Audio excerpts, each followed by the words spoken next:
Well, the Deputy Director of Agrifood Economics Division at the Food and Agriculture Organization of the United Nations, V Sánchez Cantillo, joins us now live from Rome. Welcome to the News Hour.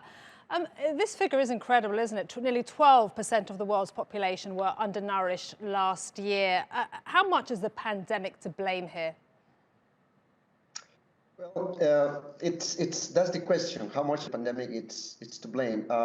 I would say that a significant extent, but we have to be aware that, as we said in the report, the problems of hunger rising in the world were seen before the pandemic. We were already warned about the different drivers that were pushing the numbers up, from conflict in many places of the world, which have become more intensive and frequent, to climate extremes, to economic slowdowns, to the problem of the healthy chips that are not being affordable for 3 billion people. So you put all this together, and on top of that, you bring the economic deceleration that the measures to contain the pandemic caused. Then you have a cocktail of reasons to believe we are in trouble. And do you see any immediate action from world leaders? I know that the UN is calling for this, and what exactly is the action that is needed? Yeah, well, the time now is different because we have realized that, in the past we would talk about policies that we could allocate to the agriculture sector, how to produce more productive, how to produce in ways that are more climate resilient, and so on and so forth. But we're no longer in a position to afford such a sector approach. We need to think about food systems. For example, if I want food to be fortified, food fortification, my food system needs to interact with the health system.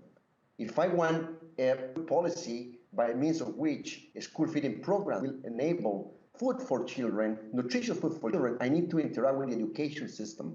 So what we're saying in the report is that we need to transform food systems. This report tells differently is that, yes, but we have pathways that are specifically designed to tackle the drivers of food insecurity and malnutrition in the world.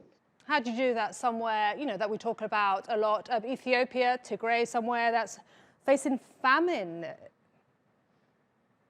Correct, yeah. Well, precisely, if you focus, for example, you have Ethiopia, if you focus only the humanitarian response, then you're going to have a problem because there are many other problems that you need to address at the same time. So you need a systems approach here. In the report, we say that depending on the context, because every country may have a different context, depending on context, there are 6 pathways that you need to think about. So our pathway is to integrate the humanitarian with the development and peace-building policies. In some contexts, Ethiopia may be one of them. But another pathway is to scale up climate resilience across systems. Another pathway would be to create resilient households to shocks like COVID. Be able to not only absorb the shock, but be prepared for next shocks that cannot be anticipated. That's a third pathway. There may be another pathway, which is how do we work along the value chains in a way that enables to reduce the cost of healthy food, which tends to be more expensive than other unhealthy food. Another pathway is, let's not forget about the structural inequalities that make food access equal across the world. And a fifth pathway would be environments. We cannot say it is all about governments acting, right? But it's also the consumer behavior. How do we create the food environments that enable consumer behaviors that are healthy? And this report is by 5 UN agencies. Tell us, is ending world hunger still a realistic, reachable goal for all of you? I think it is realistic only if we can transform food systems, not only this pathway that I mentioned, but with a food system that can interact with other systems, as I mentioned before. So here we need to interact with the energy system. We need to interact with health systems. We need to interact with education systems, social protection systems. So imagine the community has enlarged. So we are no longer talking about tackling hunger by the food system. We tackle hunger by incorporating policies that are coming from the health system, policies that are coming from the education system. But we don't forget also about what needs to be done to accelerate the transformation. We need governance. We need institutions. For example, in a conflict setting, you cannot rebuild it to have strong and credible institutions to develop, right? So we need technology, innovation, and we need data as well. Otherwise, we cannot make any monitoring on what we are doing and of our policies' effectiveness. And we need human capital. We need to empower people.